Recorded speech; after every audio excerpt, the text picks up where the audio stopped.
Roe. This week, 195 Republican lawmakers in the House voted against a bill that codifies your right to access contraceptives like the pill, Plan B, IUDs, and even those Trojans you saw in that ad. 195 Republicans thought it was, quote, unnecessary. You know, because this Supreme Court would never go back on a ruling that has existed for nearly 60 years. I'm going to remind you, Justice Clarence Thomas wrote in his concurrence in the Dobbs case that the court should reconsider Griswold versus Connecticut. That's the case that safeguards contraceptives. According to the Guttmacher Institute, at least 12 states already have laws that allow doctors to refuse contraception-related care for religious reasons. Republican logic post-Roe might have you scratching your head, too. North Carolina Congresswoman Deborah Ross posing the question we are all asking during hearings on the bill this week. If my colleagues want to prevent abortions, why would they restrict resources to women who want to avoid unintended pregnancies? Congresswoman Deborah Ross joins me now. Thank you so much for being here this morning. You were an original co-sponsor on this bill. One of your Republican colleagues, Representative Kathy McMorris Rogers, said the right to contraception was not at risk and that Republicans understood that there is a clear distinction between contraception and abortion. I have a favorite saying. It is, como say what? None of this makes sense. Help us figure out what is going on with this. Well, I just think that they are in a real difficult situation because they're anti-abortion and now they're anti-contraception, which is the way that you prevent unintended pregnancies. They even called this, I just cannot believe that they called it a Trojan horse after your lead here.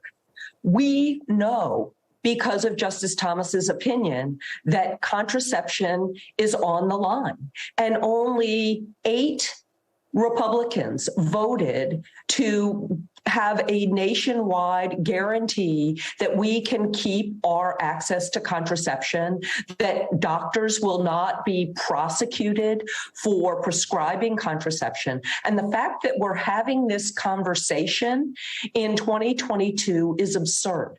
25 years ago, I worked at the North Carolina General Assembly with a bipartisan group of women and a Republican doctor to get insurance to cover contraception. And the fact that the Republicans in Congress are not in favor of this shows how extreme the Republican Party has become.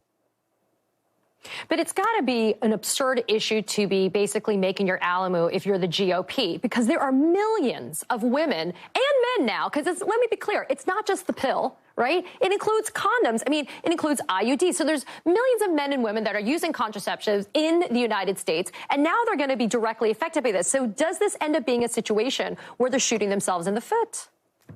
I think it is politically stupid of them. More than 90% of people in this country are in favor of contraception. And the vast majority of Republicans are in favor of contraception. So it is mind-boggling that they would be fighting this. Now, my understanding is that there's more reception on the Senate side, but of course we have got to get 10 senators to be in favor of this. And believe me, our constituents are working those senators right now. You know, sometimes it's really not about the concept of contraception. It's really the underlying motive. In my opinion, the GOP has this underlying fear of an uncontrolled woman. We've seen it now with the revocation and the reversing of Roe.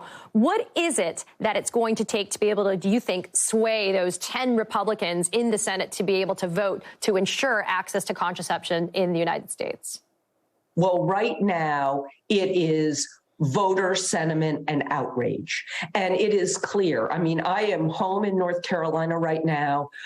Reproductive rights are at the top of all the issues that I'm hearing about from my constituents. And they call into my office as well. But I've been out and about in Raleigh, in Cary, all over my district. And people they just cannot believe that we have come to this point and they are ready to vote. And that is what is going to sway a politician. Job security. Congresswoman Deborah Ross, we appreciate your advocacy. And you know what? You should give out the numbers to the GOP lawmakers and say, you pissed off? Call those GOP lawmakers because they're the ones that are going to be standing in your way. Thanks for being here this morning. Thank you. Have a great day. You too. Coming up.